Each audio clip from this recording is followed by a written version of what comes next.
At the beginning of the session, I had told you how does a charged particle experience the force due to the magnetic field, and I had warned you then that the charged particle should have the velocity, because the force experienced by such a charged particle in a given magnetic field would be given by q v cross b, right. So, now let us read the problem and see how does this connect with the problem. A charged particle is released from rest in a region that has uniform electric as well as magnetic field parallel to each other. The particle will move in a straight line, a circle, helix and cycloid. See, you should underline the point here that the charged particle is released from rest. So, you have not given any velocity to the charged particle at all, and had there been no electric field, then the force that it would experience due to the magnetic field would have been straight away 0, because q v cross b, v is not there, therefore, the charged particle will experience 0 force.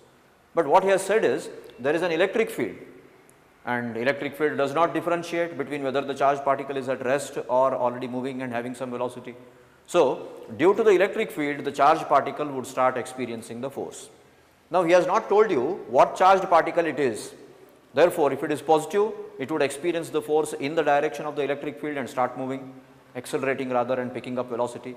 If it would be a negatively charged particle, then it would experience the force opposite to the field and accelerate and pick up the velocity. So, in any case, because of the presence of the electric field, the charged particle would accelerate and pick up the velocity, and once it picks up the velocity, then it may experience the force due to the magnetic field. So, okay. So, now you underline the second important point in the given problem, that is the magnetic field and the electric field are parallel to each other.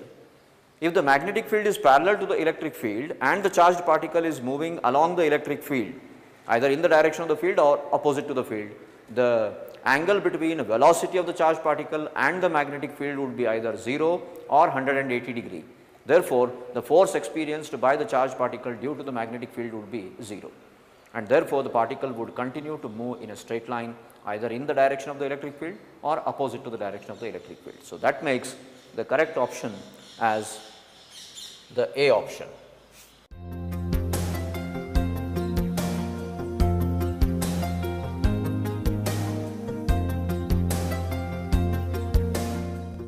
See, here is a question connected with the sensitivity of a galvanometer. Let us read the question. Then I will give you the formula for the sensitivity, current sensitivity of a galvanometer, and then I think verify the options. Choose the wrong statement. The sensitivity of a moving coil galvanometer can be increased by increasing the number of turns in the coil, inserting a soft iron cylinder inside the coil, increasing the strength of the field, using suspension fiber of a higher couple per unit twist. Okay, so let me first give you the formula for the current sensitivity so that we can pick up the right options. See, current sensitivity IS, I for current and S for sensitivity of a moving coil galvanometer is defined by N B A by K, where N is the number of turns, B is the strength of the field and K is the couple per unit twist. So, now if you start reading the options, I think it will help you to pick up the right option. But remember, he is pointing out that which is the wrong statement. So, if you increase the number of turns, the current sensitivity will definitely increase, because the number of turns is in the numerator directly proportional to the current sensitivity of the galvanometer. Now, if you insert a soft iron cylinder, you will be increasing the permeability, and therefore, certainly the field produced would be much more stronger, and that is also being in the numerator, current sensitivity would definitely be increased. So, even second option is also perfect. Increasing the strength of the field, that is still more direct, because B is also in the numerator, therefore, to increase the current sensitivity, the field should become much more stronger. Now, lastly, he says using a suspension fiber of a higher couple per unit twist. So, this K in the denominator here is basically the couple per unit twist constant of the suspension fiber that you have used. Now, if you increase that K, the current sensitivity will go down. Therefore, the correct option here is D. But remember, you have chosen the wrong statement among the following 4 options. So, D option is correct.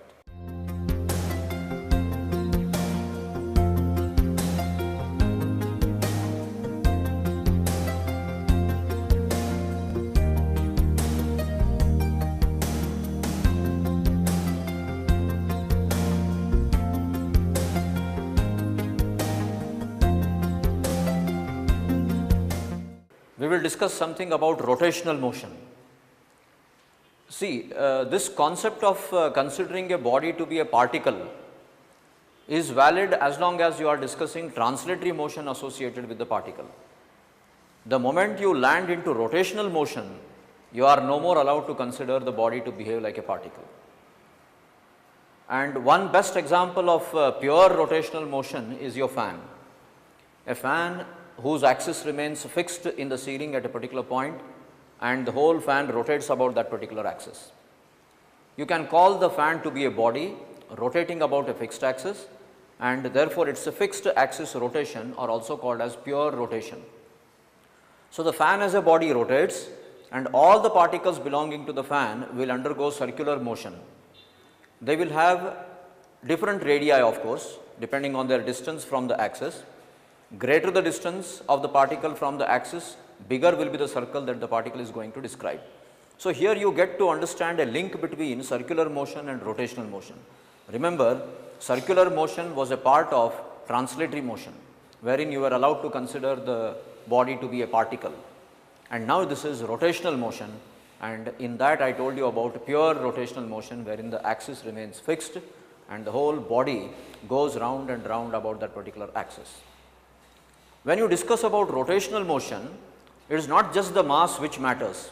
What matters is something more than the mass, called as moment of inertia. So, you can say moment of inertia is something like what was mass in a translatory motion.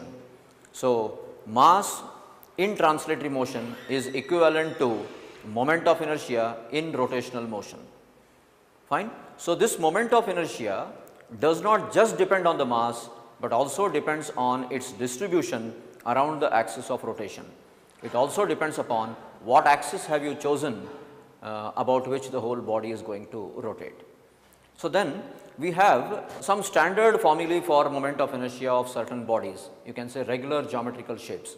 For example, if you take a straight rod of length L, see, when I say a rod of length L, I am neglecting the area of cross section. You can say area of cross section is very, very negligible in comparison with the length that it has. Now, such a rod about an axis passing through the middle point of the rod and taken perpendicular to the length of the rod will have a moment of inertia mL square divided by 12, where m stands for the uniformly distributed mass, L for the length, and divided by 12 will come out of the derivation. So, mL square by 12 is the formula for moment of inertia of a rod about an axis passing through its midpoint and perpendicular to its length. Similarly, we have moment of inertia of a solid sphere, we have moment of inertia of a hollow sphere, moment of inertia of a ring. But when I say ring, the axis is chosen perpendicular to the plane of the ring and passing through its center. Similarly, moment of inertia of a disc, again about what axis? Axis passing through its center and perpendicular to the plane of the disc. So, all these are ready-made formulae which you can always remember, and then we can also go ahead and do a slight modifications in these using what are called as parallel and perpendicular axis theorems.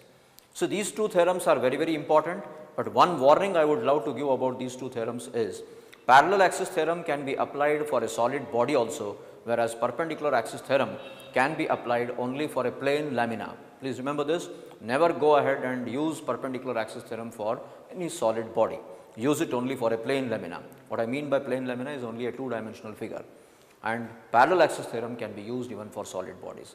These two theorems will help us shift the moment of inertia or write the moment of inertia of the same bodies, regular geometrical shapes that I was referring just now, about any other axis. So, let us see some beautiful problems there as an application of these two theorems for writing the moment of inertia. Right. So, that is what we are going to start now. In this episode, we will discuss about rotational motion, rotational kinetic energy. See, when we said kinetic energy in translatory motion, it was only half mv square, whereas the equivalent kinetic energy here in rotational motion should be something associated with rotation plus something associated with translation. So, it should be half I omega square plus half mv square. That is how we will write the total kinetic energy associated with a body which is rotating as well as translating. The best example for combined rotation and translation would be the wheels of the vehicle which is going on the road. They will be rotating about their axle and they will also be translating along with the whole vehicle. Fine. So, rotational kinetic energy and then the moment of inertia, parallel axis theorem, perpendicular axis theorem. So, these are certain things which we are going to discuss in this episode. Fine, good luck.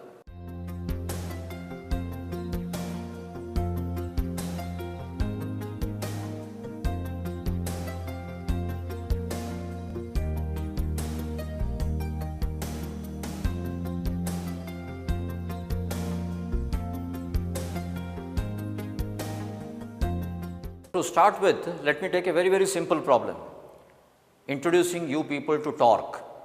Now, what is torque exactly? How is torque written? Now, what does a torque do? See, torque is given by the formula R cross F, where R is the position vector of the point of application of the force F. And when I say position vector, naturally there will be a reference in your mind. So, about the origin of reference you can say. So, the torque can be written about the origin of reference. Fine. What does a torque do? A torque will produce a turning effect, or a torque is the cause for the rotation to happen. A force is the cause for translation to happen, and a torque is the cause for rotation to happen. Fine. So, let me use the formula for the torque and see how we can write the torque here. So, I said torque is R cross F, and R is given to be I minus 2j plus k cross, and F is given to be 5I plus 2j minus 5k. Fine. So, if you take the cross product, I hope you remember how to take the cross product. It will be I j k and then 1 minus 2 1 and then 5 2 and minus 5. What you get is 8 I cap plus 10 j cap plus 12 k cap, which makes the first option perfectly correct.